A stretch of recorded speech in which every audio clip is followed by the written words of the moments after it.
Hello, how are you? Hope you're doing great.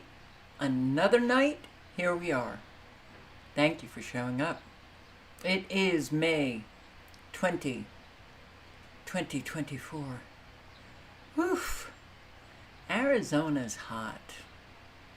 But today it wasn't so bad because they did that complete cloud coverage. That was quite obviously manufactured. Oh, and I forgot to download my video that I took this morning of all of the frequencies all over the place. I woke up with a headache. And what was now, I'm not somebody who suffers from headaches.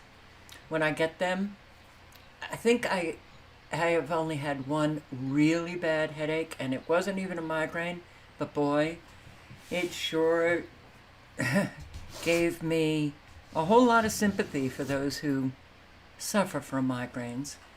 So my headaches are really just annoying. Even the one today, though it was a little bit worse than, I usually get. What was unusual about it is I usually can take ibuprofen and it goes away within 10 to 15 minutes. This one did not go away, and it took about 6 or 7 hours. I don't like that. I don't like it. It is, it's concerning because that is so not me. And I didn't feel well. I felt, well, for sure, really exhausted. And also, this is going to sound weird, but it felt like my legs were weak, but they weren't. I know. I don't know how to explain. But, yeah, I was in bed a lot today. Now, do I say that because I'm miserable? I'm a miserable human being? No. I say that because I am reading comments that people are really struggling now with a whole lot of physical symptoms. And do they know where it's coming from? No. Do I know where that headache is coming from?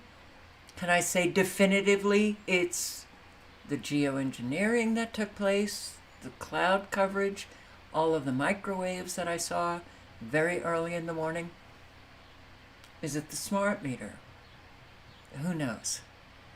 All I know is this morning I realized we're going down. We are going down. And that's very, very unfortunate. A whole lot of people are getting very sick and really struggling. And it's very upsetting. So, and understand this, when I talk about how I feel, it's also because I know that people relate, but I want to open the windows and the doors for everybody to express how they feel. Because in the real world, it's getting very difficult to do that. So, not that we're not real here, but it is the cyber world, and you know the difference between real world and cyber world. So, on that note, hello, Sandra, and thank you very, very much for your donation. Thank you, Chris R., LK, Denise M., Donna D., and Joseph R. Thank you, all of you, for your donations, for your support. Means a lot to me that people actually care enough to put in the time and to donate. So it's not just that, yeah, I definitely need the money. I'm not going to, say I don't.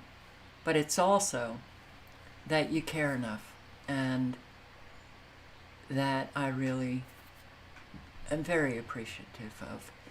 So, hello, Sandra, and thank you, and Andrew Cruz, and Alicia DeMoss, and Step Down. You've been trying to contact me fervently, huh? Yeah, email me, and we'll set up a time. Hello, D. Moore, and L2024. Thank you, and thank you. The reason why I don't say last names is because I got in trouble years ago by using a full name, and I don't want to make that mistake again. So, all right, so who else do we have? We've got Mitch Hancock and Peter Kerr and Ain't Buying It and Silent Walk. It's nice to see you. I sure hope that you're feeling better. Justin Wynn, Jake M, T Lam, and L24. Thank you both very much. Sister Golden Hair, hello. I don't know how people do it with migraines. I honestly don't. I've never had one. I actually had the first really, really intense headache that I got was the first time I took melatonin. And that was, my God, like 2009. And it hurt so much that I couldn't move. But I know that it wasn't a migraine. It was just a really bad headache. And ever since, Sandra, my heart goes out to everyone. Massive stroke in 2004. 11 days in the hospital.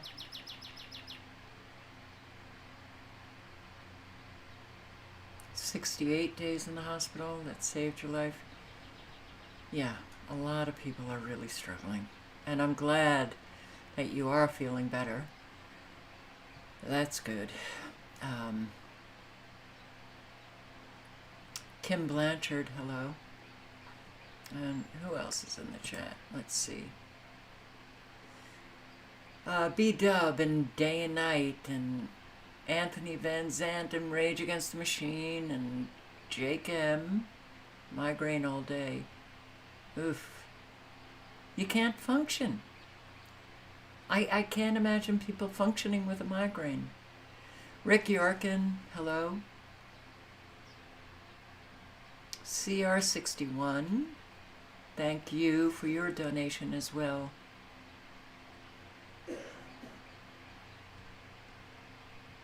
Julie, Oracle 11, J. Northrop, Blues du Jour, Sith Trish, Moonlight Sonata.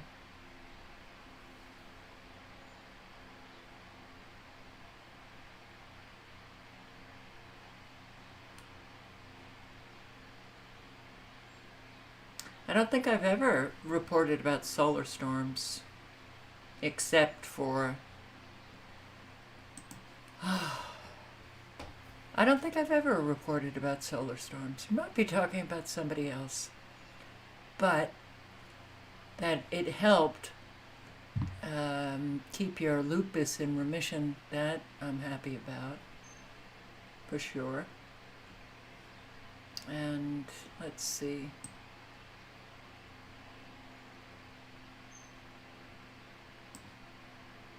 Ah, great.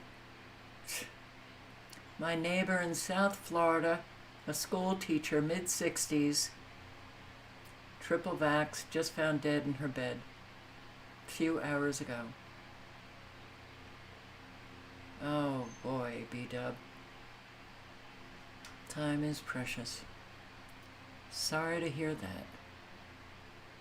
But I am hearing about a lot of people who are just dying. And yeah, their depopulation, the implementation of the depopulation program is quite a success. What a bookend. Denise Martinez, hello. Thank you, Denise. Much appreciate your support. Analog Synth Player. Shauna Howard, hello. D. Moore, Julio, I don't know if I'm repeating, but I just like to say hello in the very beginning. So, radar. Oh yeah, woke up this morning, saw the amount of tornadoes last night, once again, which we'll go through, and look at what's happening in Michigan here. And Indiana. Not good. Look at the frequencies hitting these storms. And even when you just see this storm, you know somebody's getting hammered. You know, might not be their house destroyed, a tree falling down on a car. Something's happening. Something's definitely happening. All right, you guys in Michigan, I hope that you stay safe. And Indiana, northern Indiana. Anywhere else? Rain in South Dakota. You got a lot of nanobots filling up the atmosphere in Montana, northern Idaho, northeast Washington. But more storms are on the way, so hey, even if you're just looking at, well, that's just one state, no big deal. They're coming. More storms. A whole lot of, and it could be a derecho. Another derecho. In fact, they're saying that another derecho hit last night. Where was that? Let's check it out. Starting with a Houston family without power after storm struggled to care for disabled son. There are 250,000 people still without power in the Houston area since Thursday, and a whole lot need electricity to keep them alive. Yeah. Tonight. Now to our neighbors dealing with another day of not having power after Thursday's deadly storms. Some people with underlying health conditions are left having to figure it all out on their own. Fox 26's Jonathan Mejia is live in Humble tonight, where he spoke with a mother whose son's life depends on having electricity for his medical condition. Jonathan. Yeah, I'm here in this neighborhood in Humble, and all throughout the evening and day, we've just been hearing that, generators, because this neighborhood are still without power. We spoke with a mother. Her name is Sherry Johnson. Her son, he was diagnosed with Duchenne dystrophy disease, and he depends on having electricity to receive his treatments.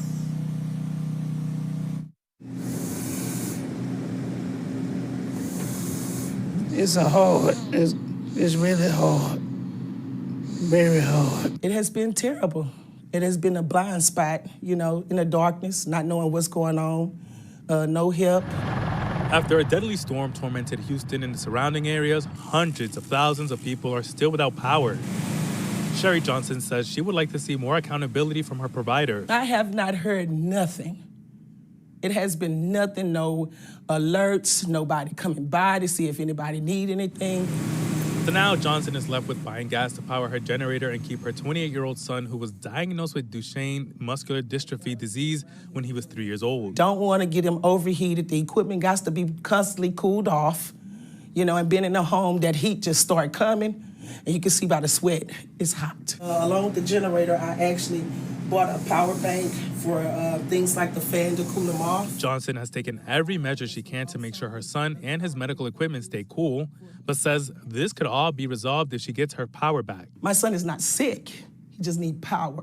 He has nurses that come out to take care of him. He needs power. If I don't have power, I'll be forced to go to the hospital. And I don't want to go to no hospital.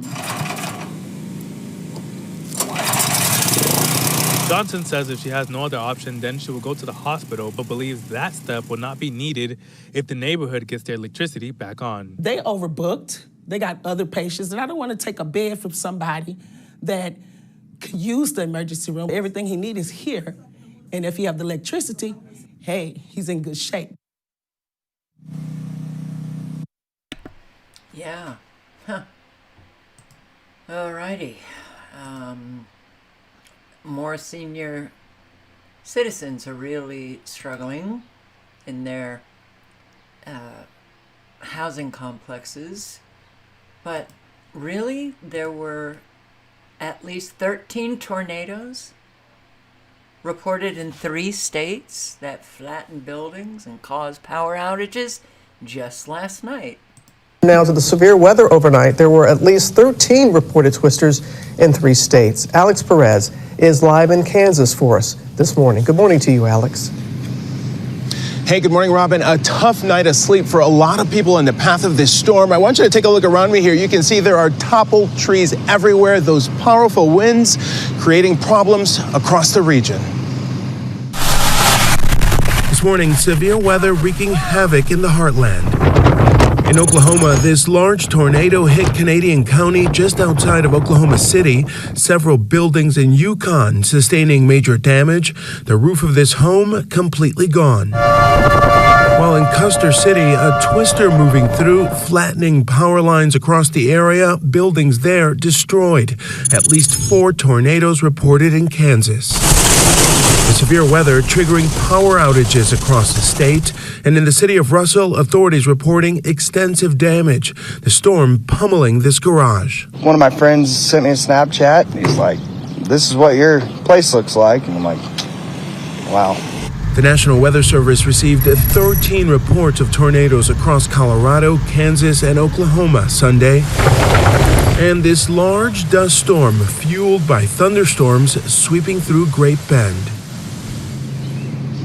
And take a look behind me here. You can see this storm creating massive problems, even knocking over this fence around this home here. And there are trees just about everywhere you look. In many places, they are just now beginning the process of assessing the damage. So a long day. Yes, a long day ahead. So they have this dust storm. But did you notice how odd this tornado looks? Huh. Wow. Now that's very, very odd. Yeah, well, oh yes, heavy dust storm engulfs homes in Kansas. And damaging winds and large hail and tornadoes likely all week across Central Plains and Midwest. I mean, the storms that moved through, that Nicole mentioned, that moved through Kansas City yesterday, we had several reports of damage around the metro. But the boundary that we have sort of draped across the plains, that's going to act to develop, to produce more storms. I don't know if we should start with Chicago, though, because it's mid-evening, early evening that those could move through. It's a 3 out of 5, too, right? Or is it 2 out of 5? 2 out of 5 it's in 2 out of 5, Chicago. yeah, 3 out of 5 in Colorado. And the one in Chicago, we've got that area of low pressure that's just moving on through to the north and to the east. That's last night's activity raining itself out over Lake Michigan. Behind it, we're going to see a recharge in the atmosphere as that one complex moves away. The energy is still here. It's across middle parts of Iowa, drops down through northern parts of Missouri. Little daytime heating. You can see some breaks in the clouds right there, little breaks in the action. We start to see this recharge with any kind of sunshine, and there's the area that's shaded right here in red. Major cities, Milwaukee, Chicago, down through Pontiac and Ottawa, Kankakee as well. Little daytime heating is all it's going to take to see that energy come in and retap, intensify, and more thunderstorms are going to be a good. Oh, it's going to recharge. It's going to re-energize. It's going to intensify. Gee. And all of those things can be created by extremely low frequencies. I did see Elizabeth Rivard, who is a Blue People, in the chat, and I just wanted to say that I hope you're feeling better, and I don't know if you got my response underneath your comment that you left underneath last night live, the live once it posted. I respond and I get no response, so I don't know what's happening. If people actually get them, who knows? But I just wanted to make that, I bring it to your attention. So, 400 plus miles of damaging wind reports against Kansas, against Kansas, that's appropriate. Tornado causes major damage in Oklahoma. Second derecho in just days, screaming across Second derecho. the plains last night. An incredible day in Kansas with more than 400 miles of damaging wind reports across the state. 75-mile-per-hour winds tore a path of destruction across metro Wichita, with some of the worst reported 27 miles north in the town of Newton. Trees and power lines down everywhere. Part of a roof ripped off a church.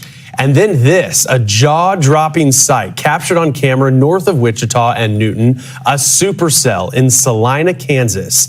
Now, this derecho, it unleashed a 100-mile-per-hour wind gust at the airport, the top wind report there from yesterday. And the storm's hail core glowed an eerie green and also dropped this. Listen.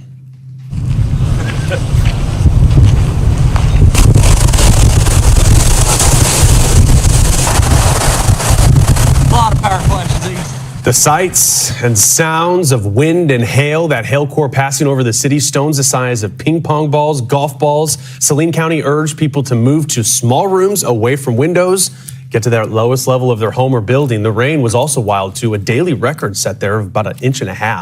Oklahoma also got slammed. 5 of the 13 tornadoes reported yesterday were in the Sooner State. A strong tornado confirmed via radar, lofting debris some 22,000 feet in the air. This was in Yukon, just 40 miles northwest of Norman. The town of Norman, Oklahoma City, and more all went under a tornado warning at the same time last night. So far, no deaths or serious injuries reported with any of these storms. Every day, people are losing their homes to weather warfare. Tony Punch, I haven't received an email from you for a while, so I can't really respond to it. I don't know if you've sent me anything.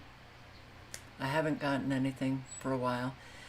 And another Blue People is in the chat. We've got 4 Blue People. Mama Rages, L 2024, Elizabeth Rivard, and T Lamb. Thank you all, guys. Thank you all. Thank you all, gals. Just in case you get pissed off that I said guys. But I find this very interesting. Look at the marks on this field.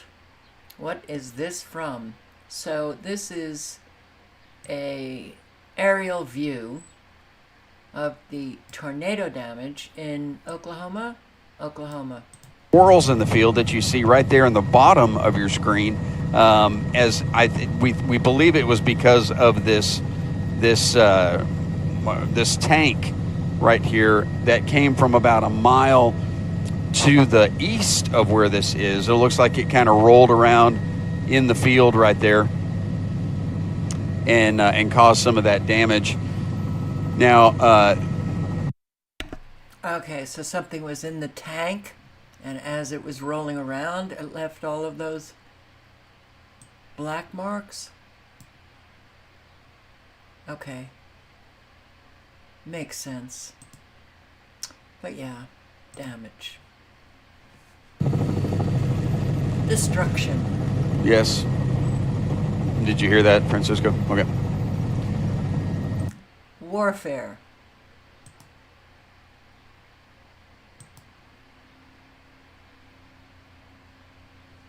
Can't stand it. Can't stand it. Houston mayor accuses management of abandoning housing complex during power outage. Sunday night with ABC 13's Shannon Ryan. She's live from Independence Hall off Burris in the Northline neighborhood. And Shannon, the mayor accuses the building's manager of abandoning residents after the storm. Tom, that he does. This building had been without power Thursday until sometime today. Now, there are 260 units in this apartment complex. Most of the residents here elderly and or disabled, meaning they rely on power for life-saving resources like oxygen. It's powered by a battery, and that's it. This handheld fan is the last line of defense for Rosalie Juarez. And that's how it's keeping cool. Keeping cool, the difference between life and death. I have a defibrillator in my chest. I have heart failure. So yeah, the heat does really bad on me. Yet Juarez spent Thursday through Sunday largely stuck in her sweltering room without power, reliant on an electric wheelchair. I can't get around without it. Some of her neighbors couldn't get out of bed at all. Because their beds are electronic. People that have needed dialysis and have had no way to get to their dialysis make the phone calls because their phones have been dead because we have no way to charge them. Houston Mayor John Whitmire tells ABC 13 at least one person was taken to the hospital for a dialysis-related issue at the complex, another dehydration. Nope, they abandoned them. Nobody cares. Nobody cares. You know, I have cancer again, so, you know, I'm going through menopause, so I had to sleep in my car. Whitmire, who deployed city resources to the 260-unit affordable housing complex upon learning of the problem Sunday, says he's also trying to get in touch with the building's owner. We are doing the same. Obviously, I've even thought about is there criminal neglect involved, but we're not going to go that route. We want to save lives first. That's our highest priority. And again, Huge upgrade. Strong tornadoes, hurricane winds, and large hail coming. I'll post the link. You can check it out. But I do recommend that everybody pay attention to even just the YouTube meteorologists, because they are letting you know. Do they ever mention geoengineering and weather modification? No. But they do let you know, okay, this is coming. Hurricane country is all over, Paula Nitz. It is all over now. But the actual hurricanes that will be coming, I'm afraid for a whole lot on the coast. See, there are no more seasons. There are no more, hurricane season, fire season, tornado season. Oh, it's Tornado Alley. It's the Central Plains. It's mid. This is happening all over. Hurricane winds have been coming inland. 120 mile per hour winds knock out the wall of a store. Derechos. Call it whatever you want. All I know is that it is extremely dangerous what is taking place. And, for those people who have lost their homes to say this is nothing, it's something. It is something. All of the people without power, all of the people who have lost loved ones, yeah, it's something. So, in Poland, a huge hailstorm.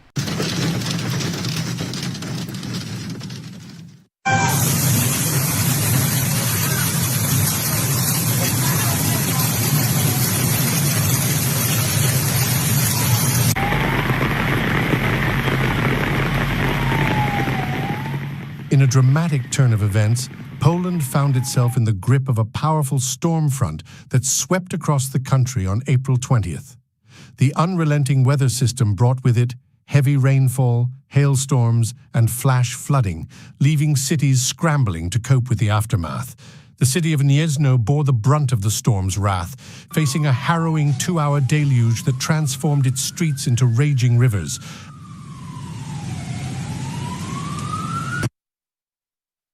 If anybody wants to watch the full video, the link is in the chat. It's the amount of weather warfare all over the world is really, well, now I'm not shocked, but I have been looking at pretty closely what has been happening, certainly in our country, but all over the world for probably a good solid 12 years. Posting. So I will say that there is a great uptick in weather being used as a weapon.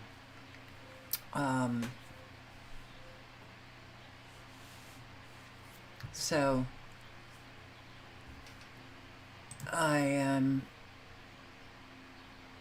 European countries, Germany, Netherlands, Belgium, Italy, France, massive flooding, massive. China, Brazil still dealing with water, still standing in a whole lot of the flooded area that came a couple of weeks ago. So they say that there's going to be that several regions that have had this flood in Brazil will be uninhabitable. Well, I actually have a video on the ghost neighborhoods in Houston due to floods.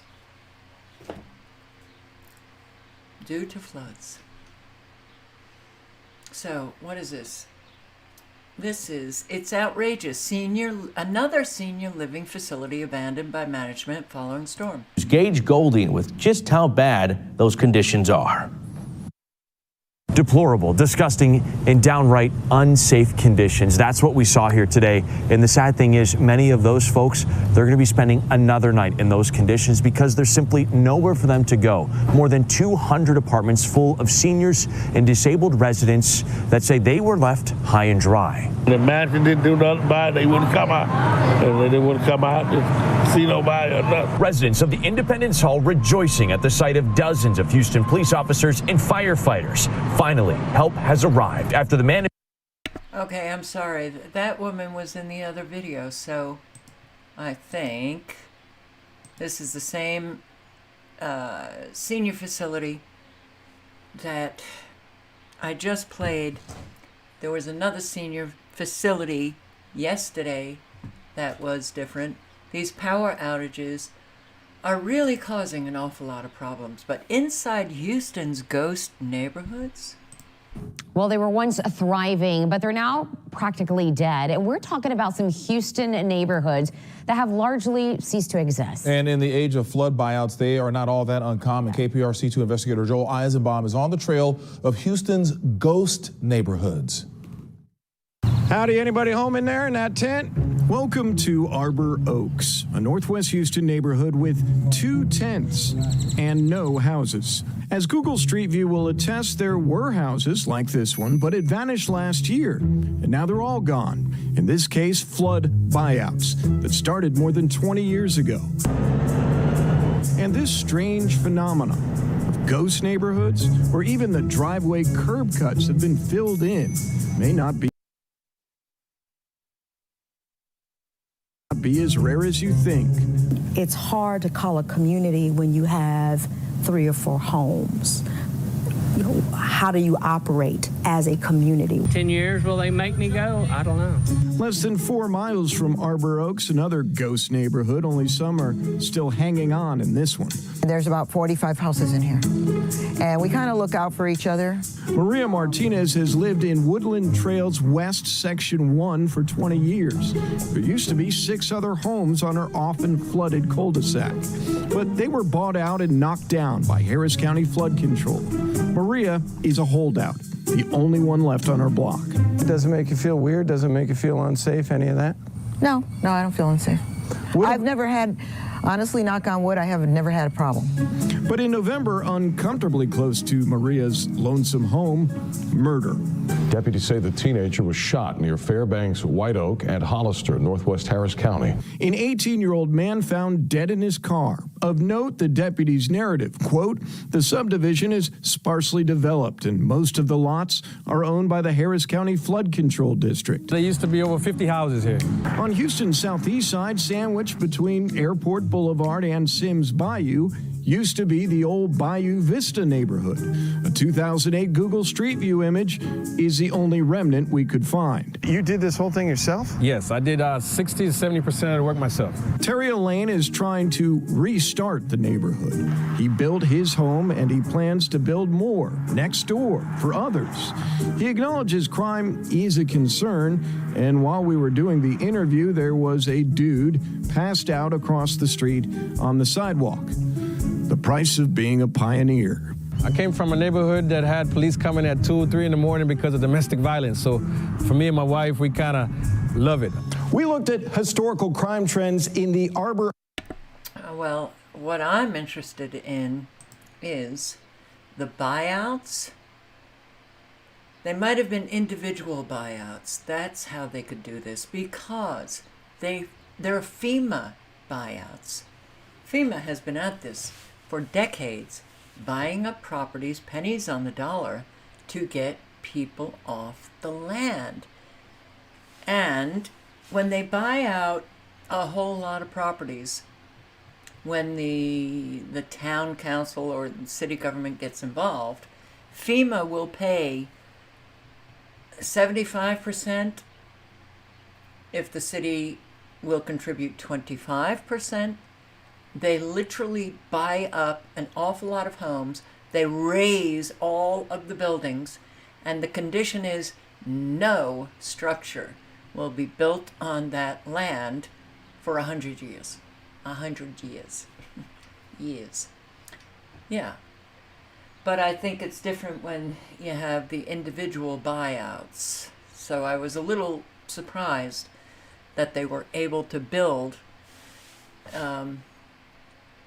in that neighborhood. So, but isn't it interesting? There, you got the buyouts, you got the raised homes, you got people moving on. Moving. Let's shuffle everybody into those areas that we want them to be. It's like herding sheep. We are the sheep. So, I'm going to post this video for anybody who wants to listen to Maine Stands Up. And they have Jim Lee talking about geoengineering. It was sent to me by a subscriber whom I'd like to thank. I have my disagreements with some of the stuff that Jim Lee says, but nonetheless, there is an awful lot of very important information that Jim Lee has provided us, certainly with his the site's Climate Viewer and that history of weather modification site. Can't remember the exact title. Maybe somebody will know. But he has, from the 1800s, newspaper clippings of articles about weather modification. So, and Houston area residents fed up with vacant properties creating eyesores and potential dangers. People don't understand that everything that is happening is deliberate. Everything. Houston, you are a city, and you are going to be brought to your knees. You're pretty much there. But just like New York City, just like LA, just like San Francisco, just like Denver now, just like Chicago, just like an awful lot of cities, you are to be deprived of anything that looks good. It'll be cities in squalor, and you just have to deal with it. It's called wanting to depress those in these neighborhoods. Government, see, this is why we needed to organize. Guys, we needed to organize. We needed to create community so that we wouldn't have to rely on government and we could take the bull by the horns, as they say. Have become very persistent problems in several Houston neighborhoods. KPRC2 investigators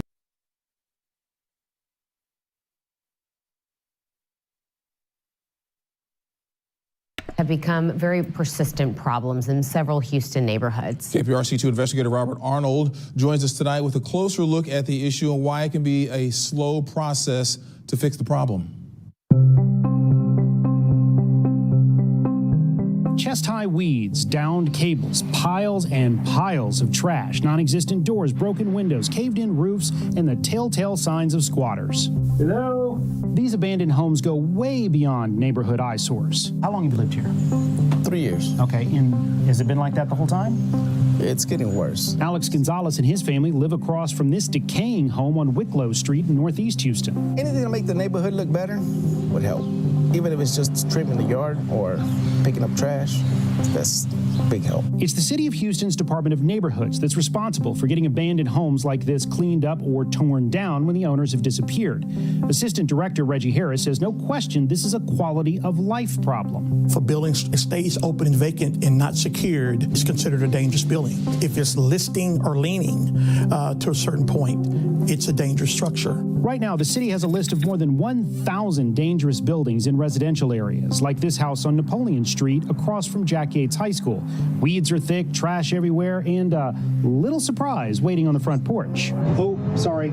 I'm so sorry. I didn't know. Is this your house? No, it's a friend of mine's house. Yep, someone actually lives in this crumbling mess. The problem is there's too many of them, first and foremost. There's just too many. My name is Kenneth Rogers.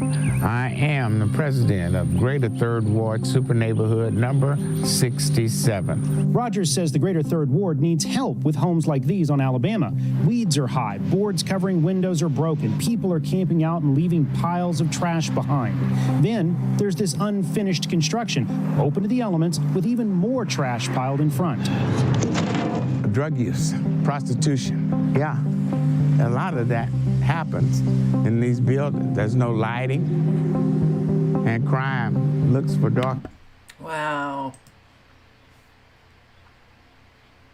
But in neighborhoods where the homes are fine and somebody's living in them, they'll come at you and fine you if you don't cut your lawn to a particular height, right? Cities and town councils will take your property if you don't pay those property taxes to the penny owed. I'll post the link if you want to watch the end of this video. But there are a lot of neighborhoods that are dealing with just that. Abandoned Northeast Houston home, connected to landlord with history of complaints. I can't really describe it. It's just undescribable. That is Monique Jones, and she reached out to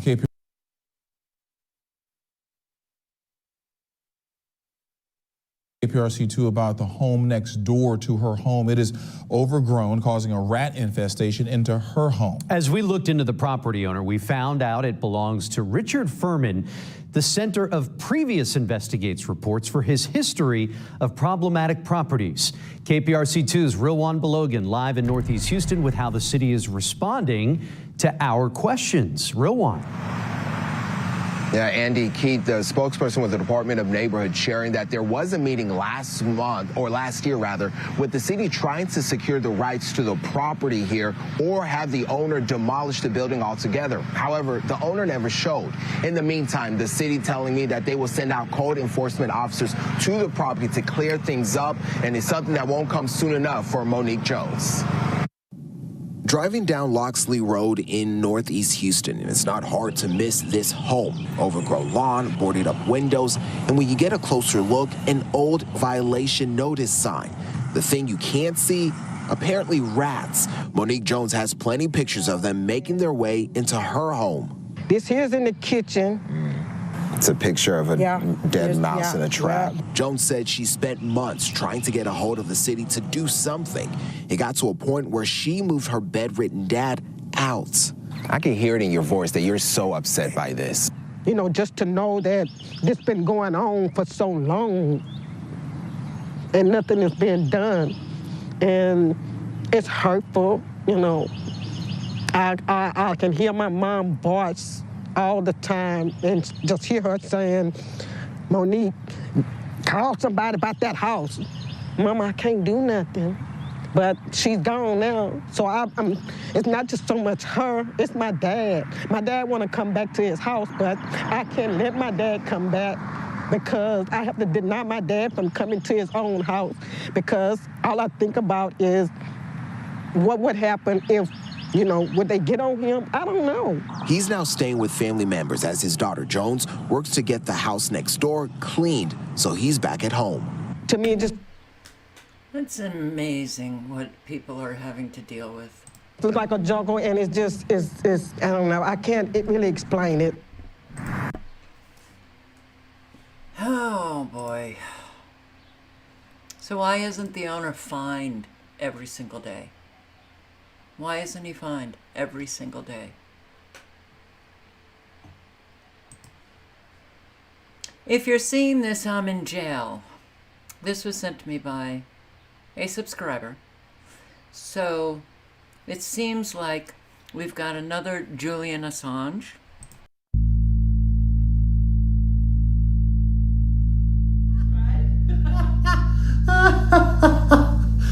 There we go.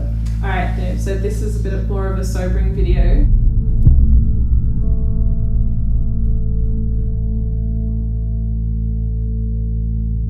This is one we're recording in case the outcome isn't what we want it to be.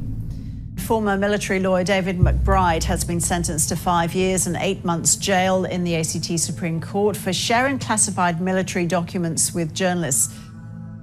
It's titled, If You're Watching This, I'm Going to Prison. But what would be your message to people in the instance where you have to go to prison? If you're watching this, I'm in prison. Again, all I can do is thank the supporters. I'm not going to complain. I went into this with my eyes open. I always said I would go to prison with my head held up high, and it may be that I need to go to prison in order to fix this country. We need to look at how this country can pretend that I'm a national security threat when there are so many other things wrong with it. So much bribery, so much corruption, even war criminals that haven't been in jail, and leaders of our completely failed war effort, 20 years, $6 trillion, 41 Australians, good Australian soldiers dead, and no one has had to answer for it except for me, because I have damaged national security. I will sit in jail, I will get stronger in jail. We will build our forces. Plenty of people down through the ages have been in jail and have come out stronger, so don't worry about me. Maybe if you can, if you know my family, if you know my team, extend a helping hand, extend some love to my family. It won't be that easy for my girls, but they're strong girls. And when I tried to explain to them, or my ex-wife Sarah did, to say, you understand Dad might be in jail, they were like, yippee-ki-yay, motherfucker, which I just love. They're not scared. They're a chip off the old block, and they are proud of me. Do not go silent until I'm out. I believe we'll win on an appeal. I believe the High Court will eventually have to say that we can't put people in jail for doing their jobs. I was a military lawyer. What do you think my job would be if not to pick up on potential illegal activity within the organisation that I was meant police. I did my job, put me in jail. My head will be held up high. I may have been a bit emotional when I was sentenced, but I can assure you, once the dust has settled and the exhaustion is gone, I will look back on this and be so grateful to everybody who supported it. And anyone who supported me, don't think this is a failure, this is a victory.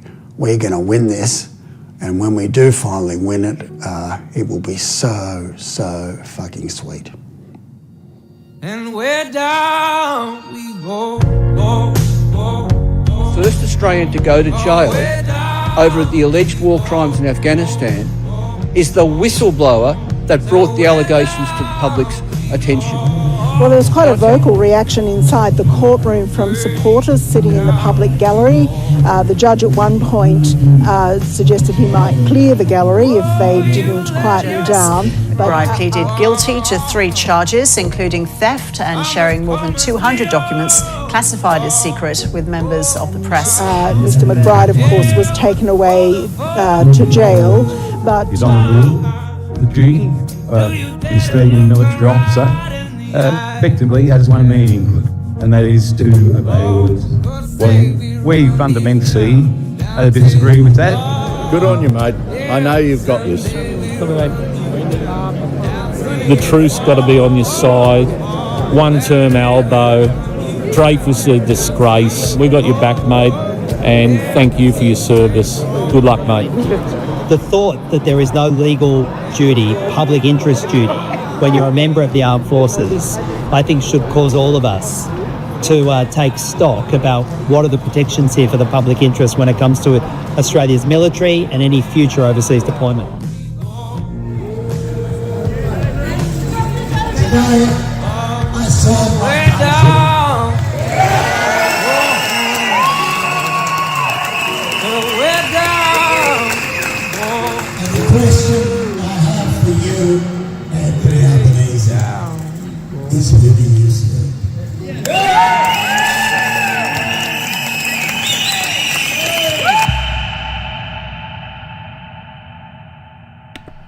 A lot of people are being jailed all over the world for telling the truth.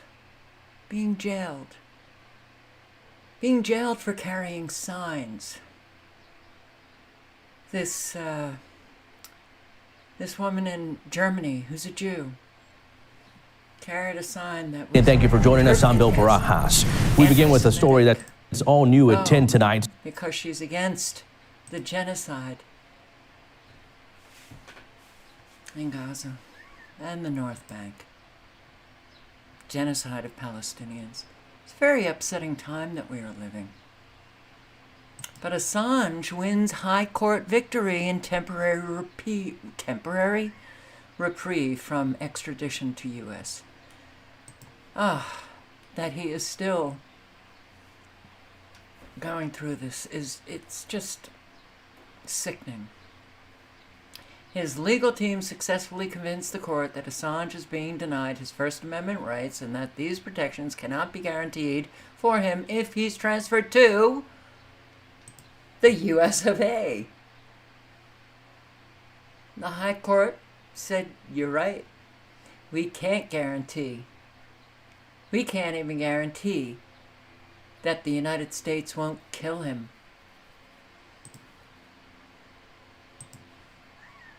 USA, USA, USA.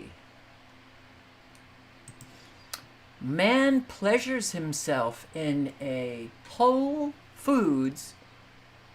Oh, God, this society of ours. Ooh. Yeah, that's right. The victim says this happened during what was supposed to be a routine trip to Whole Foods, but the unthinkable happened. Horrified and enraged. Just no words. Disgusted.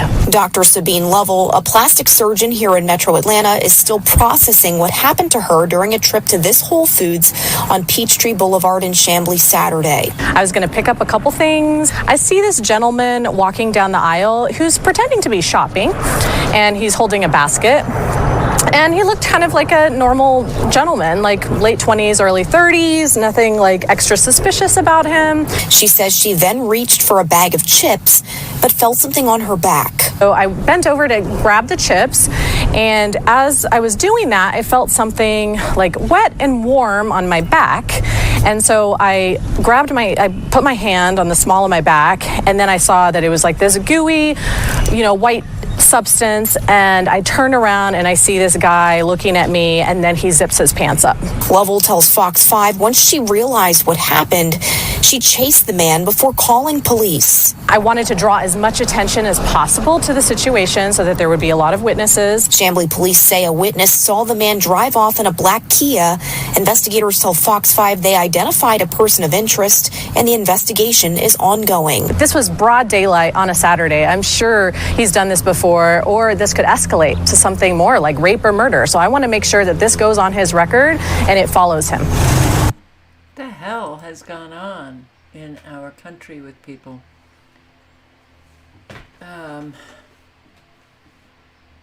Is it that people are they being targeted? I don't know.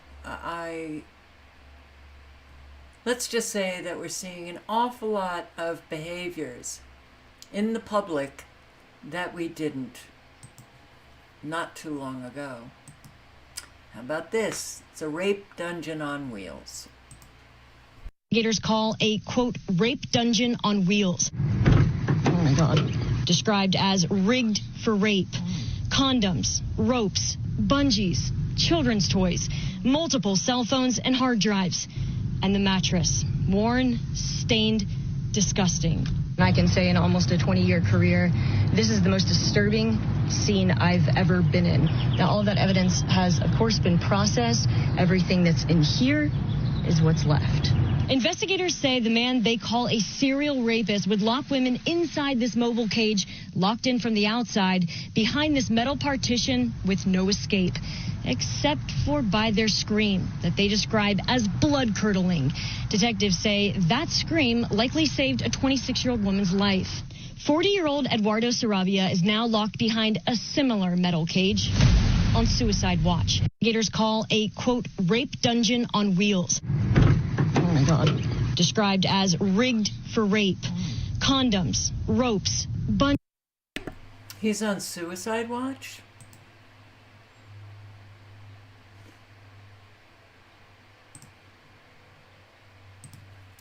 Families ditch Boy Scouts for faith-based alternatives after rebranding of the Boy Scouts to Scouts of America.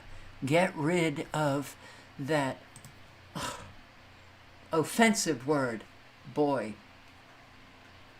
Did you know that the Boy Scouts are no longer the Boy Scouts?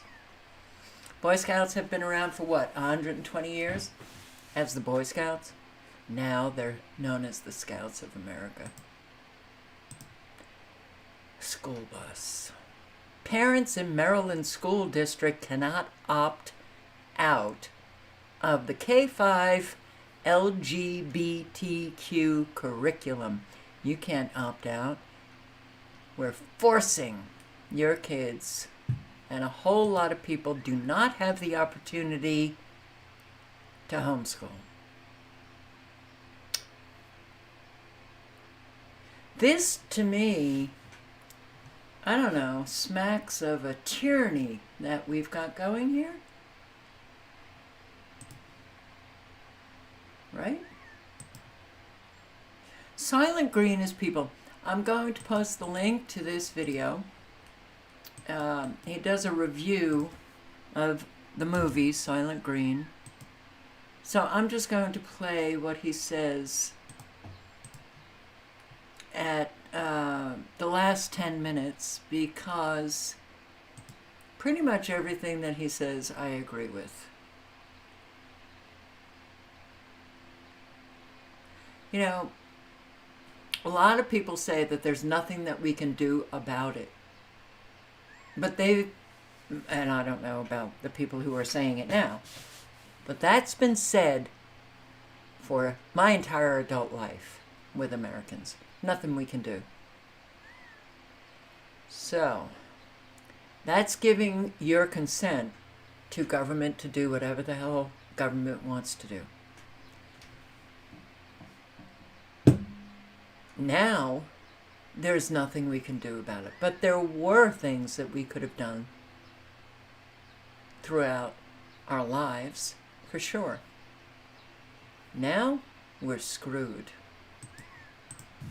Cut. All right. Now, how is that relevant to today? Well, it's so relevant.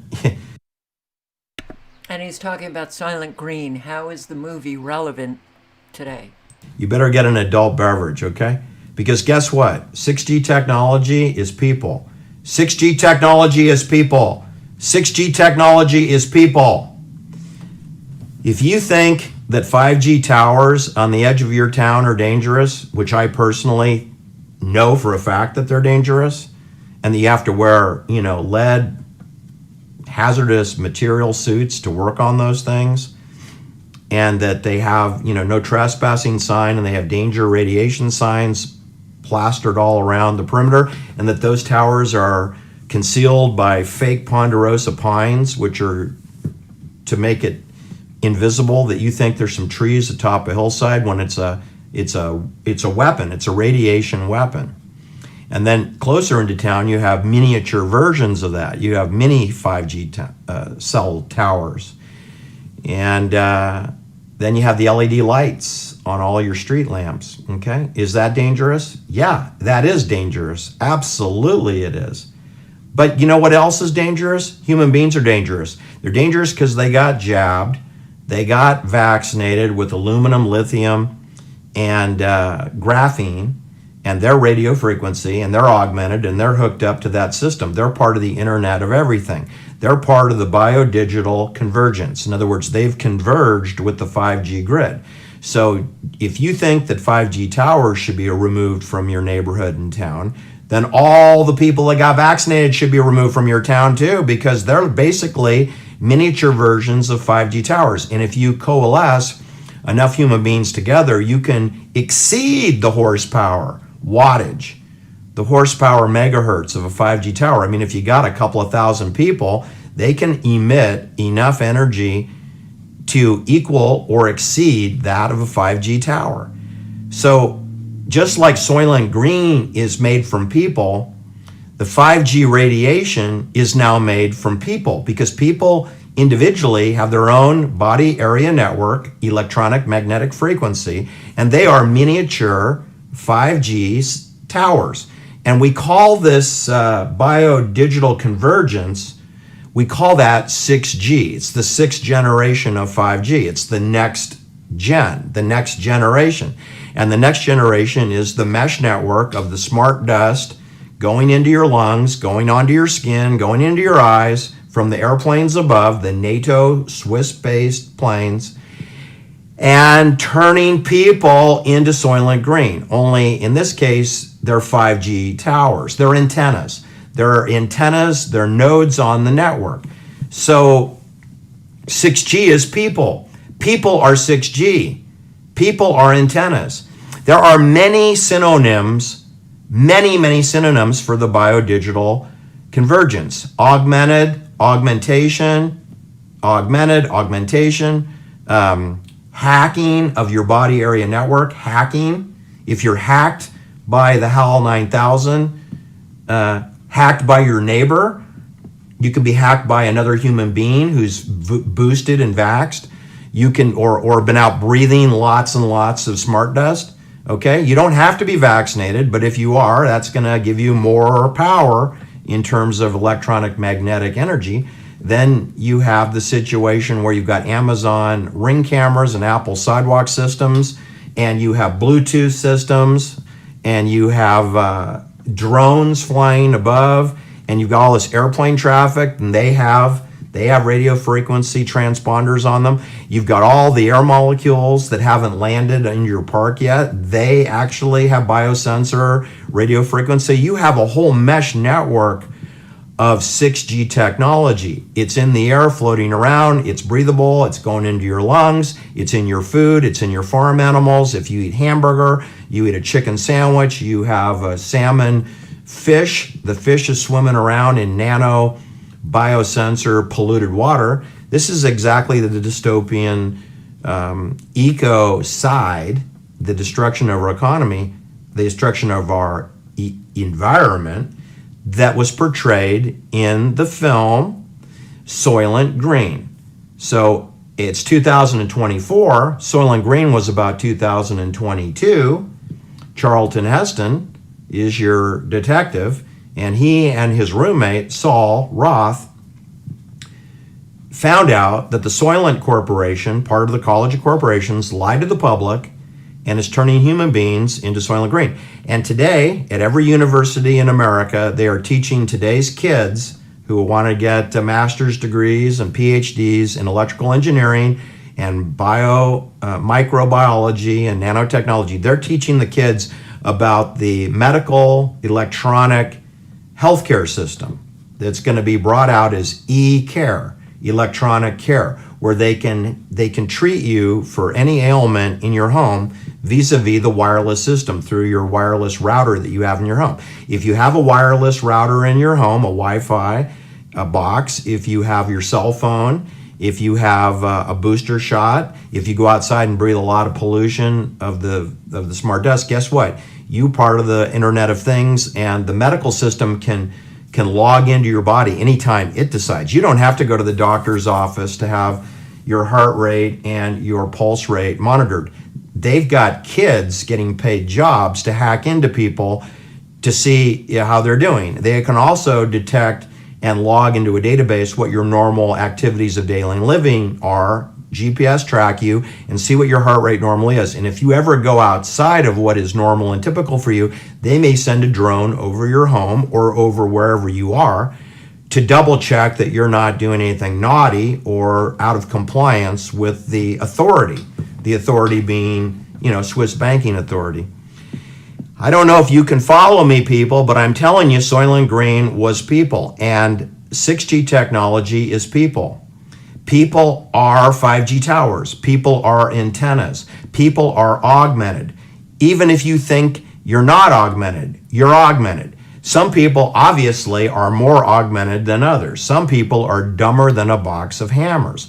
And other people, like me, I'm not falling for the potato in my tailpipe, but nevertheless, what am I supposed to do? I have to breathe the air, and I have to eat food, and I have to drink water. So to the extent that I cannot get aluminum or graphene or lithium and God knows whatever else they're putting in there, arsenic, for example, I cannot live in a clean environment because I find myself in New York City in 2022 during the dystopia of the Soylent Green film that's depicted in this film.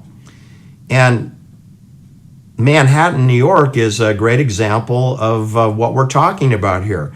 That's what a C4 city looks like. It looks like Manhattan. And they are building one right now while I'm recording this. They're going to turn rice fields into a place where they've already said they want to put 400,000 people into 50,000 acres of land attached to a NATO airbase called Travis in Solano County, which is 40 miles from this broadcast. And they lie. So if they say 400,000, they must mean 1 million. At least. They're going to put 1 million people in there.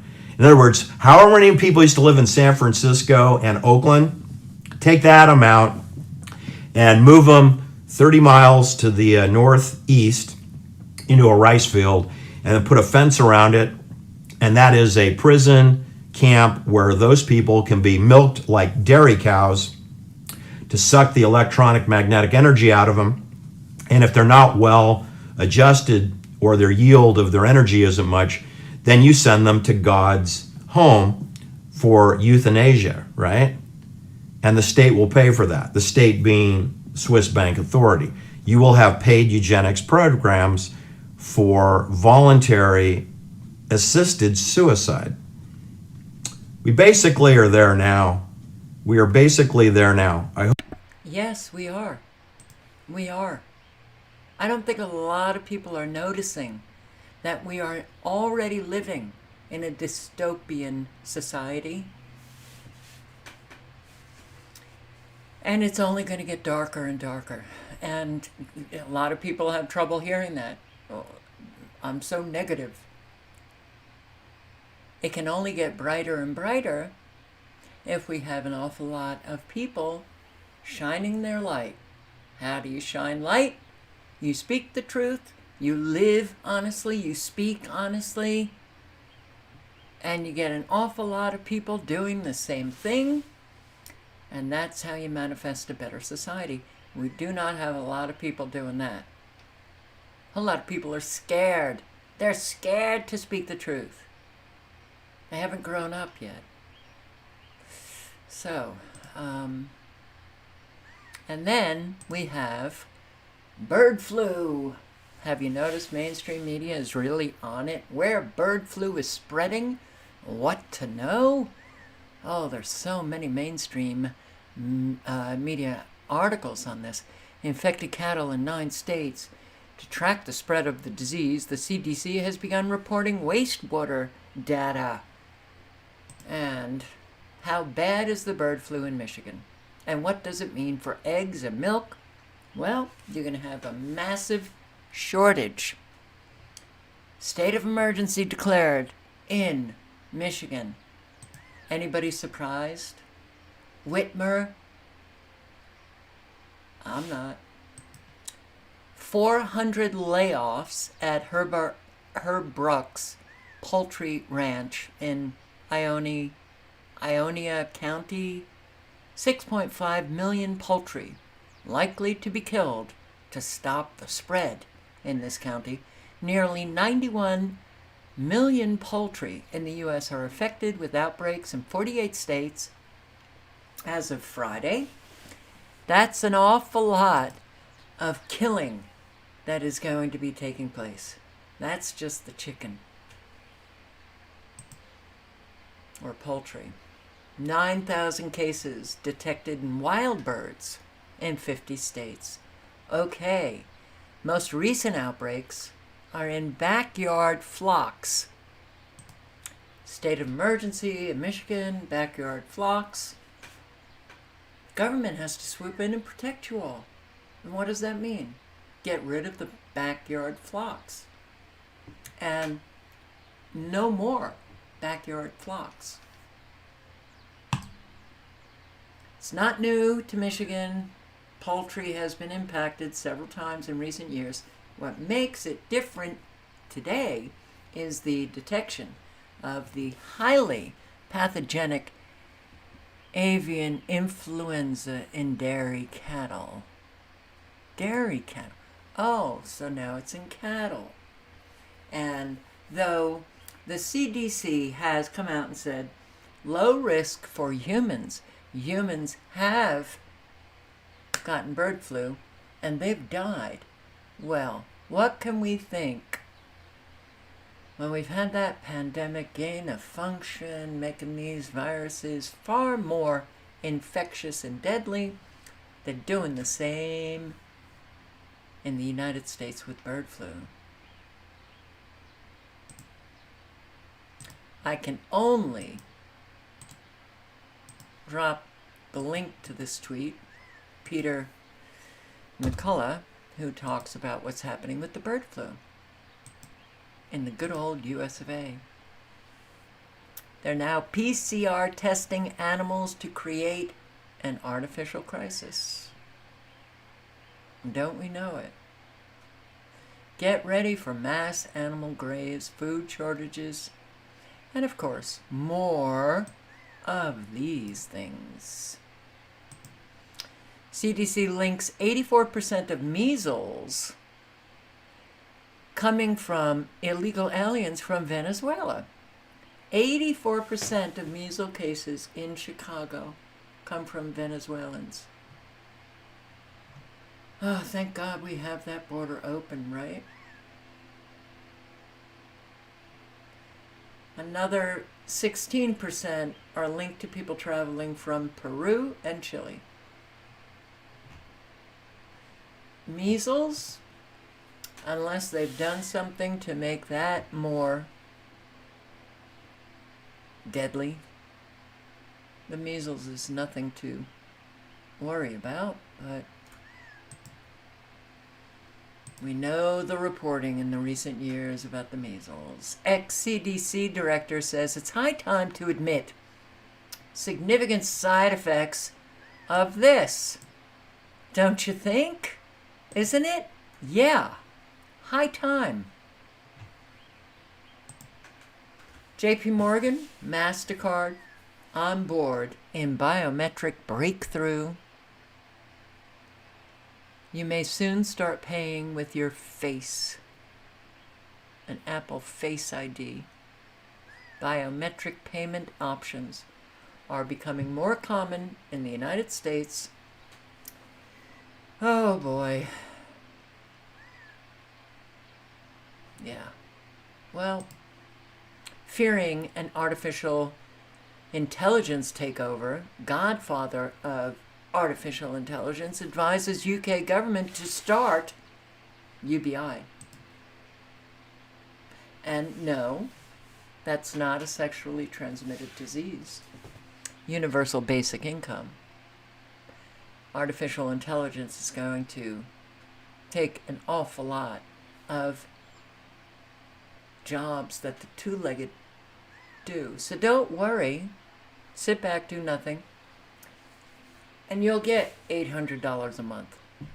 Oh, but you won't be able to pay rent. But hey. Geoffrey Hinton, world-renowned artificial intelligence expert, often referred to as the godfather of artificial intelligence, recently consulted with members of the UK's government at Downing Street, where he advised lawmakers to consider adopting a universal basic income to address the impending threat of job losses.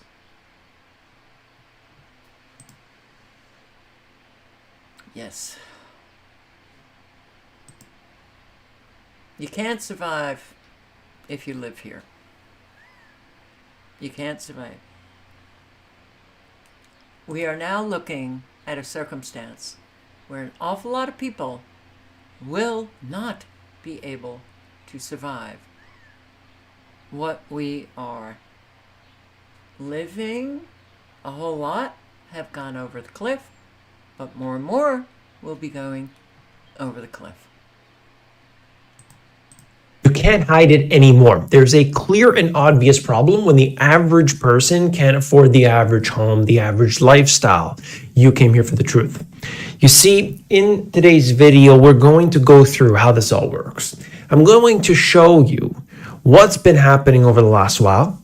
I'm going to give you a breakdown of what's happening in the United States. We'll talk about Canada and, of course, the rest of the world. You've probably been dealing with it yourself. You're hearing about it at the water cooler at work. You know what's going on here, but people don't have the insight as to why it's happening.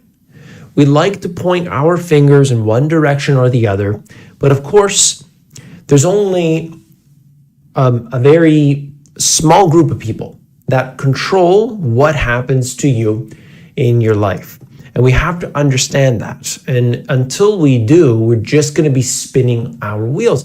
Think about it like a hamster on this wheel turning for all eternity until they get off and realize this thing is just for our own entertainment. Meanwhile, there's so much else going on outside of this. I will post the link. I like the Money GPS. I suggest that you check them out. But yeah, I mean, until everybody realizes that there are very few people who are controlling it all, rigging it all, manipulating the world's population, we're just spinning our wheels. And that's what life has become. It's just a that's the coffee maker. It's just a hamster wheel. That's all we do, spin our wheels every single day. That's not what life should be. But that's what it has turned out to be. Very few people are controlling it all. A whole lot of us. Okay, Poster boy migrant imprisoned after beating and raping his own mother. How fabulous. He was previously held up as a model for integration of migrants in Germany. Congolese man who was previously held up as an example of successful migrant integration has been jailed for only 9 years in Germany for raping his own mother and beating her almost to death. Just been released from prison for drug offenses last August, returned to an apartment he shared with his mother, who is only 12 years older than him, and proceeded to threaten her at knife point to have sex with him. In the act of desperation, the mother offered him money to spend on a prostitute. He proceeded to rape his mother while punching her repeatedly in the face. He then called an ambulance and fled. Yeah. You go, boy. What a fabulous migrant. Lohomba, this is how the articles have described him, charming, friendly young man who enthusiastically shows pictures of his bull terrier dog, Betty, on his cell phone. Lohomba's life as he's had ups and downs and claimed he had literally fought his way through and left his youthful sins behind. Everybody tells the truth, don't they? Recent German government statistics show that 41% of all crime suspects are foreigners. Despite them making up a much smaller percentage of the population, government vows increased deportations as violent crime explodes in Germany. Violent crimes, especially knife attacks and rapes, have increased exponentially. Syrian migrant randomly stabs 4-year-old girl in supermarket. Foreign migrants account for nearly 6 in 10 violent crime suspects in Germany. A German politician, this woman, was found guilty of incitement by a district court and fined $6,000 after she posted a link to the same government statistics on crimes committed by migrants, specifically rape, and asked why they are so disproportionately high. Politician citing a link or leaving a link to government statistics, and she's fined $6,000. Something wrong with this world?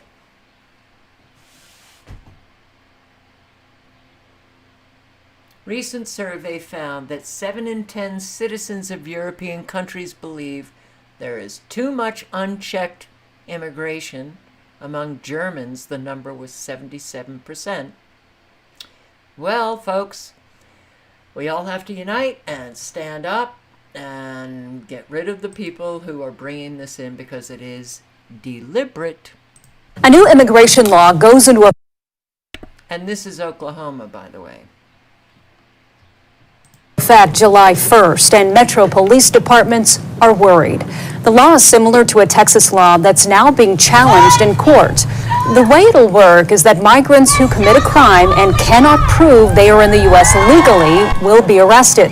Once released, they'll be given 72 hours to leave the state. Law enforcement leaders say they were not consulted on the new law and fear those who are here illegally and are victims of a crime will not come forward out of fear they will be the ones arrested. They're also worried about racial profiling, saying, quote, "These unintended consequences may deteriorate public trust in law enforcement in already vulnerable communities, ultimately resulting in increased public safety concerns." I need to listen to this one more time. Law goes into effect July 1st, and Metro police departments are worried. The law is similar to a Texas law that's now being challenged in court. The way it'll work is that migrants who commit a crime and cannot prove they are in the U.S. legally will be arrested. Once released, they'll be given 72 hours to leave the state. Did you hear what's wrong with that? Okay. If they commit a crime, so she didn't say committing the crime of crossing the border. If they commit a crime, once they're released, they have 72 hours to get out of the country. Do you hear something that's wrong there? Like, so you're going to release a criminal and give them several days to get out of the country? You're not going to deport them and make sure that they're deported? You release them? Give them 72 hours. Go back home. I think it's a very weak law. Democratic town furious over migrant shelter opening in neighborhood. Oh, Massachusetts.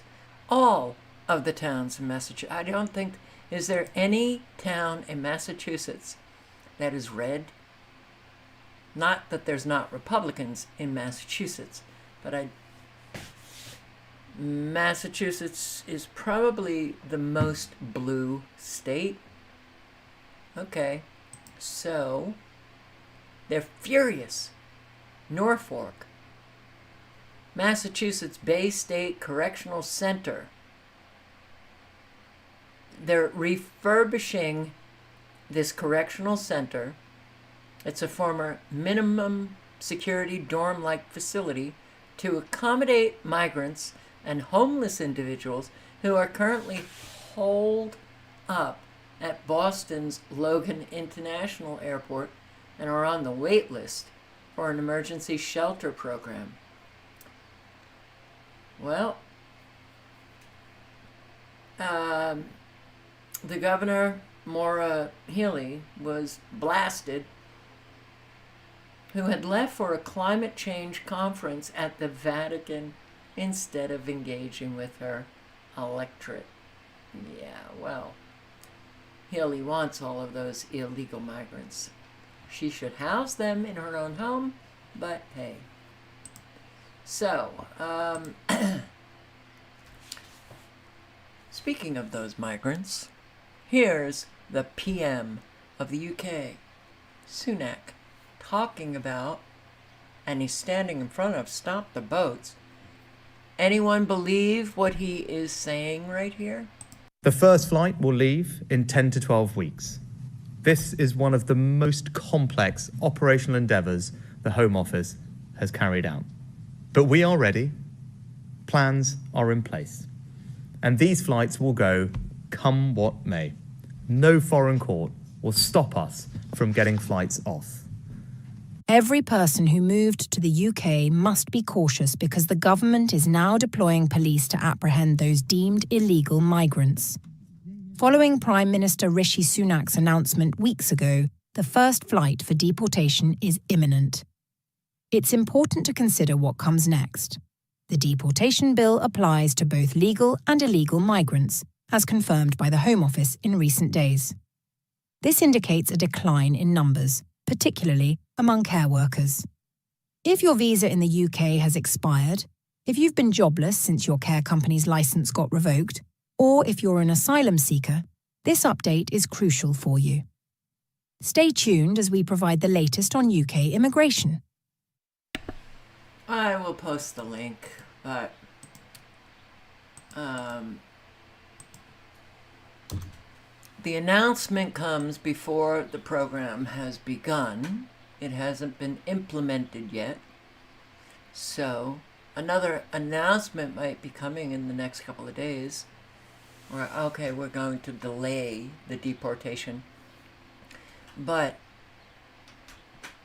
we all know that this is a United Nations program. Deliberate. And the UK is not special. We'll see what happens with this. So, the states that have almost no growth, GDP growth, Minnesota, Wisconsin, New York, New Hampshire, Delaware, Ohio, Illinois, Iowa, Georgia, Mississippi. Well, you're going down. Chicago mother calls 911 6 times after home invasion, and they never came. Ask the doctor of common sense. You guys remember the doctor of common sense? I'll put the link to the video,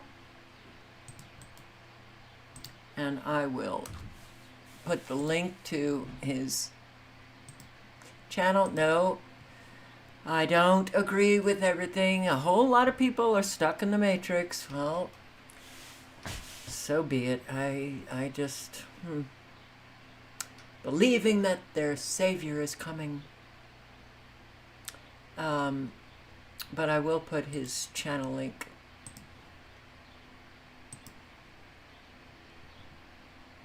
in the chat.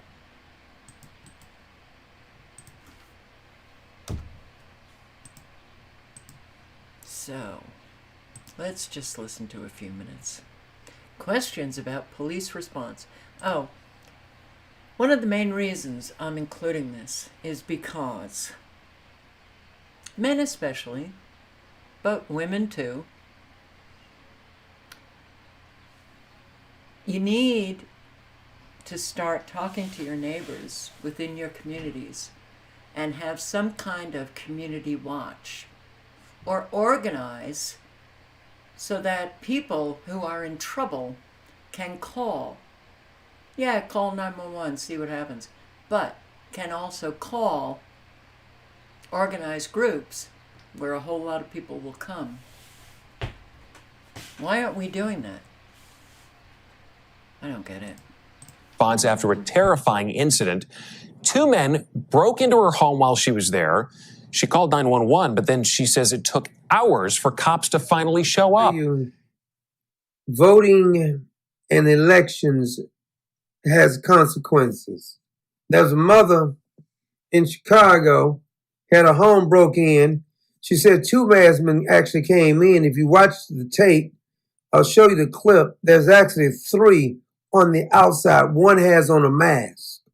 She calls 911 6 times.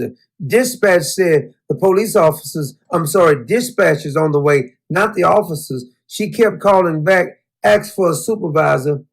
They finally told her, we don't have any officers to send.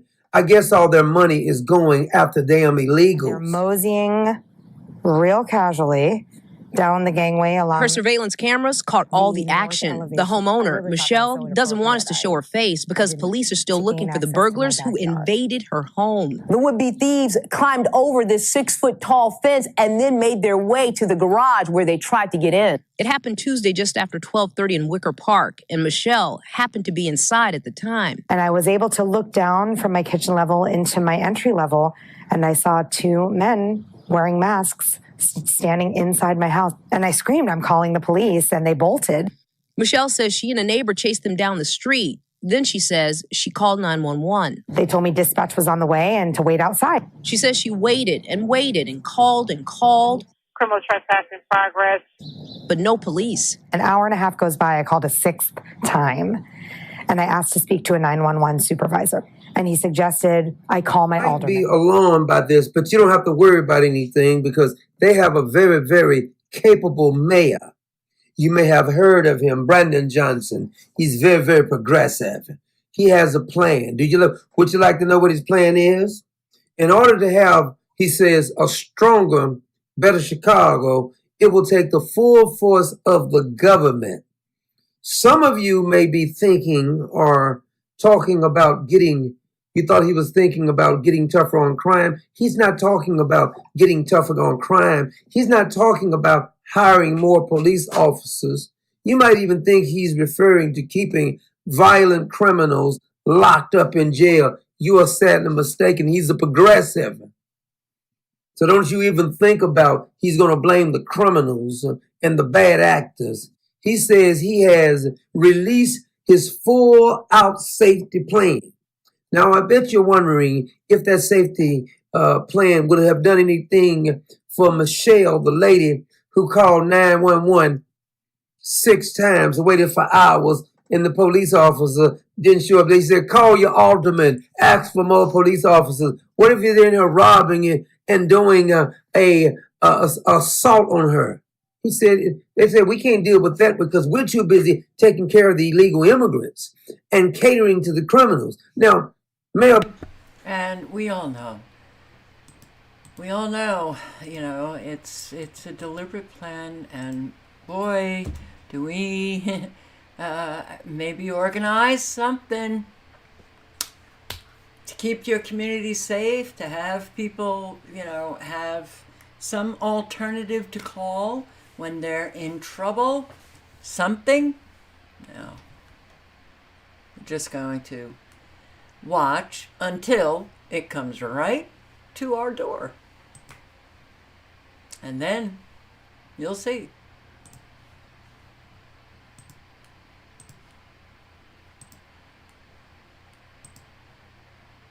All right, I'm going to play this for a few minutes. I don't know. Did I just find this? Did a subscriber send it to me? I've seen it before. But yeah, I'll play a few minutes. I've always been conflicted about it, I guess, but I wasn't conscious of it until... So this is Stanley Kubrick about the moon landing, who created the moon landing, filmed it. Years later, you know, at first I was just blown away by the chance, the opportunity, the challenge of making this film, and I went into it like it was a regular film, like another production of mine, not thinking too much about the long-term effects, what it would mean to society if it was ever discovered. Mm-hmm. What are you talking about? I don't know what you're talking about. You're referring to something. The fake moon landing. The rumor about the fake moon landing, you're saying is not a rumor, or not is not an urban legend. You're saying it's true. Yes, I'm sorry. I thought you knew that. No, I didn't. I mean, I've heard it like anyone else has heard it, but you. Okay. Yeah, it was fake. Wait, okay. And I thought, okay, I have written down, and I thought you agreed to talk about Barry Lyndon, you agreed to talk about The Killing, Clockwork Orange. I mean, we're going to cover all these films, and I hope we still can. But what you're telling me is this? Because I've never heard, I think it would make the news if you're telling me now for the first time. And why me? Why not CNN or? Well, the rumors were true. Okay. Okay, well, I obviously want to understand what the hell what you're talking about here. Okay, but why are you telling me I'm a nobody? Like, the moon landings were fake. Okay, and I want to hear what the hell you're saying. I don't know.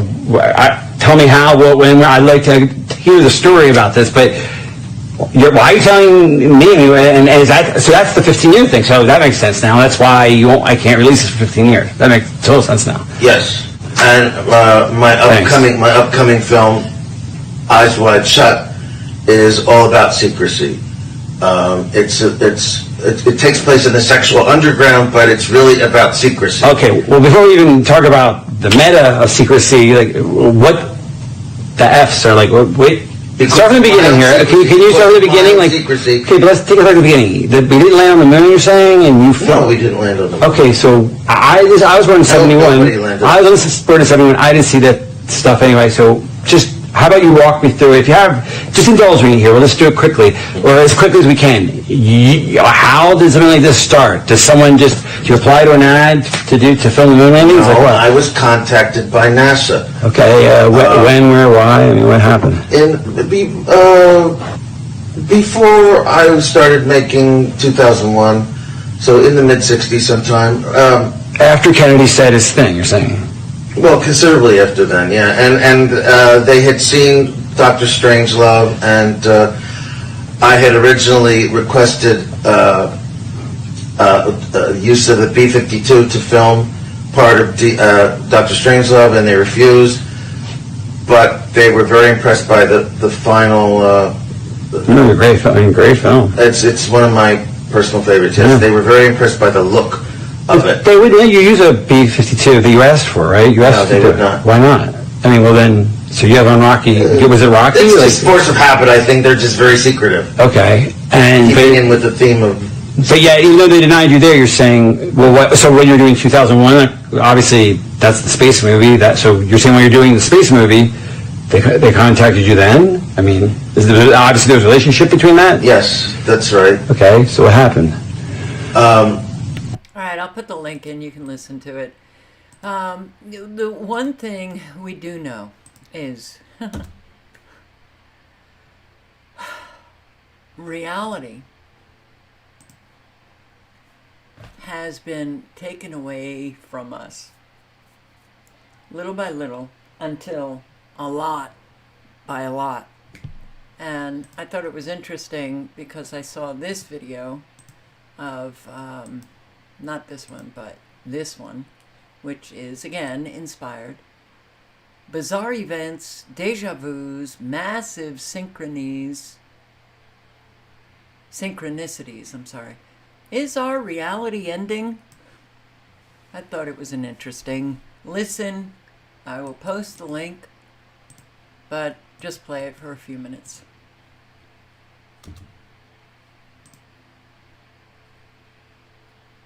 You know what's really upsetting me?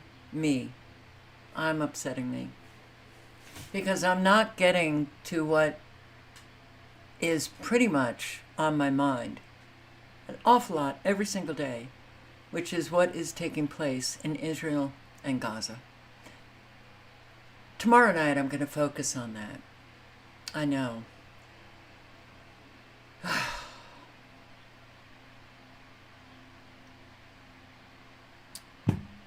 Yeah, well, there's an awful lot that I just don't go near anymore because I'm so tired of listening to the or reading a whole lot of ludicrous comments, seeing the anti-Semitism, which is very real. But if you're anti-Zionist, you're not anti-Semitic. So that will come tomorrow because I'm just going to play a few minutes of this inspired. Our reality has been so jacked up that it's like the only reality that you can actually discern is the reality right smack in front of your face. That's because we have an awful lot of people who are just bullshit people, lying. And I'm not only talking about government officials and our leaders and the mainstream media, and I'm talking about just ordinary people too. Ah, boy. Here's a paywall inspired.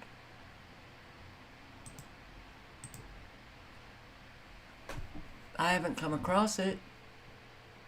Which, you know, according to history, triggered World War I. Today, the ICC called for the arrest and criminal prosecution of Bibi Netanyahu. I don't think it was the ICC. I did see some articles on that, and it was attorneys filing for the arrest warrant of Netanyahu and other government officials high up in the Israeli government. I don't know if the ICC issued it. If any of you know, please leave a comment below. I mean, this is just a little bit of the powder keg of how Gareth Ike put it in the intro of what's happening. Of course, we could sit here and discuss the absolutely crazy events of our time. The powder keg includes the Iranian president and foreign minister who died in a helicopter crash.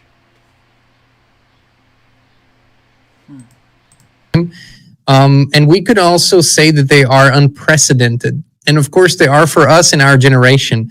The intensity, the madness, the craziness, the insanity of it all is unprecedented for our time. But I know that if you go through the historic records that we have, and we can't verify it, but at least we can say that it has been reported before.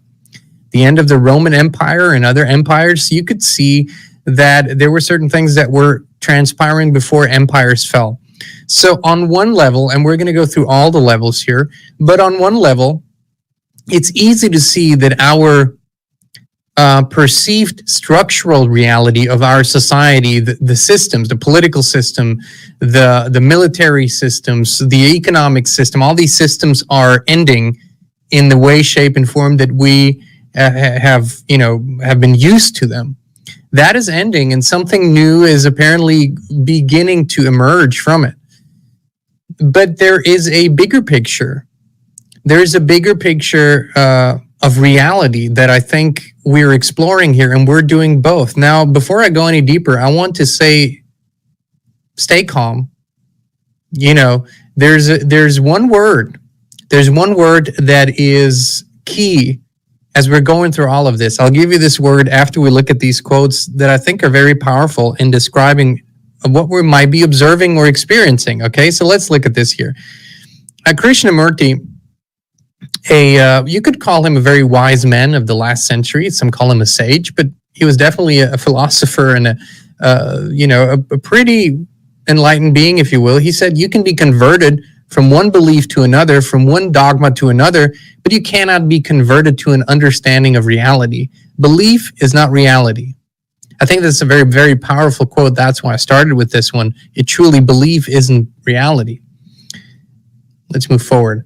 The tragedy of death is unreal. Children of light, they will not sleep forever in delusion, in the physical world of Maya illusions. Creation is only a vast motion picture, and not in it, but beyond it, lies one's own reality. And that's by the Paramahansa Yogananda, who was a guru, a teacher that came to the United States that teach the people the yoga, the truth of the yoga. And it has come down to the plastification of Yogananda, who was a guru, a teacher that came to the United States that teach the people the yoga, the truth of the yoga. And it has come down to the plastification of yoga, where now you have fitness yoga, and that's all there is, where somebody teaches you how to do yoga postures that are actually a spiritual practice, a whole practice, and are now down to how to bring your butt in better shape. But he brought that over here. The Paramahansa brought that over here and created a fellowship that is still active today. And, I recommend to anybody reading his book, The Autobiography of a Yogi. From a literal standpoint, it's a masterpiece. From a spiritual standpoint, there are a lot of nuggets in there, and a lot to absorb there. That's very positive. The Paramahansa also said, do not take life's experiences too seriously, for in reality, they are nothing but dream experiences. Play your part in life, but never forget that it is only a role. This is very, very, very important. A very wonderful quote, actually. Wonderful. And then we have Carl Jung. The underlying primary psychic reality is so inconceivably complex that it can be grasped only at the farthest reach of intuition, and then but very dimly. That is why it needs symbols. This is more the Western way of describing it, maybe, although, a very enlightened spirit himself, Mr. Carl Jung. So these are... All right, so I'm going to put the link in again. Very interesting. And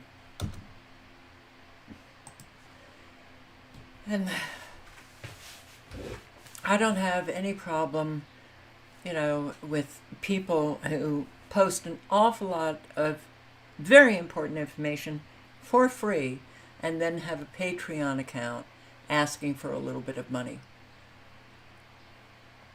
It usually comes from people who don't post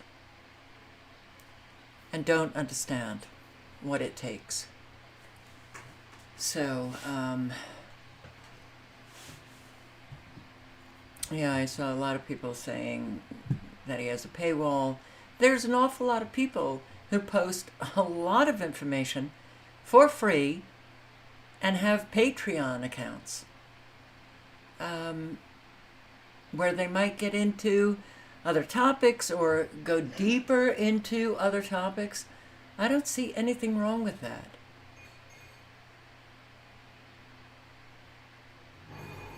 So,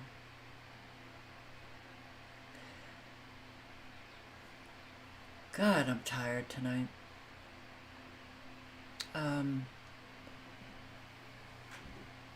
So, yeah. You guys and gals, anyone,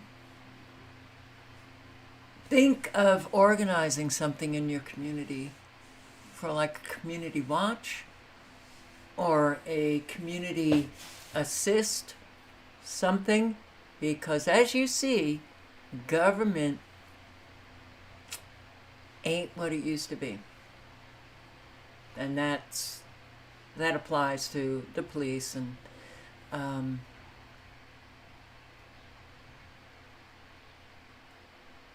there are a few communities who have that.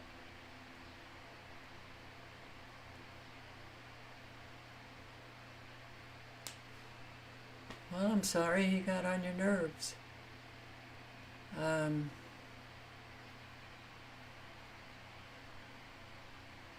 I don't have any problem with people who are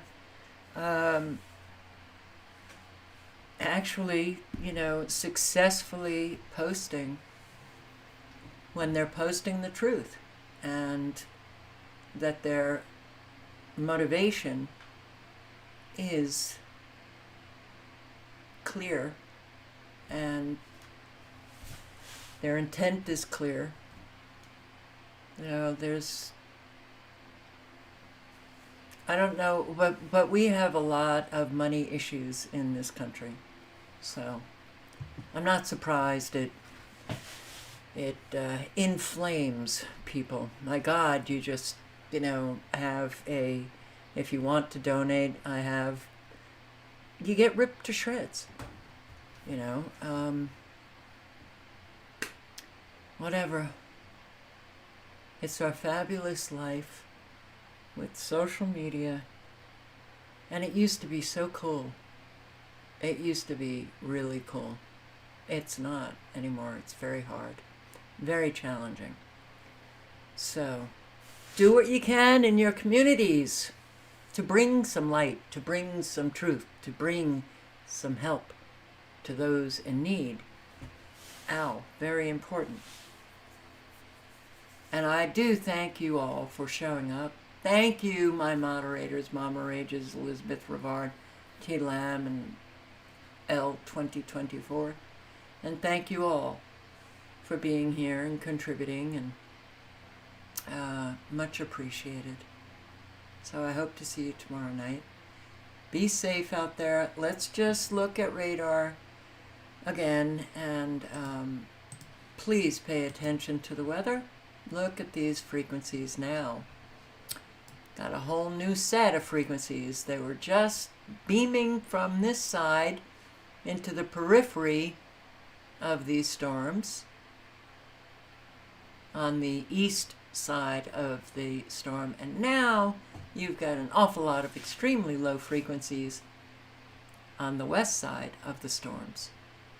What are they bringing to all of you? So look at all of these supercells that have magically appeared since this live stream. It took just under 2 hours for all of these to get started. So you have them here in Minnesota, Iowa, Nebraska, Colorado. and just the southeast corner of Wyoming. Be very careful. And you guys in these areas, you know, when you see these supercells activated, it portends destruction.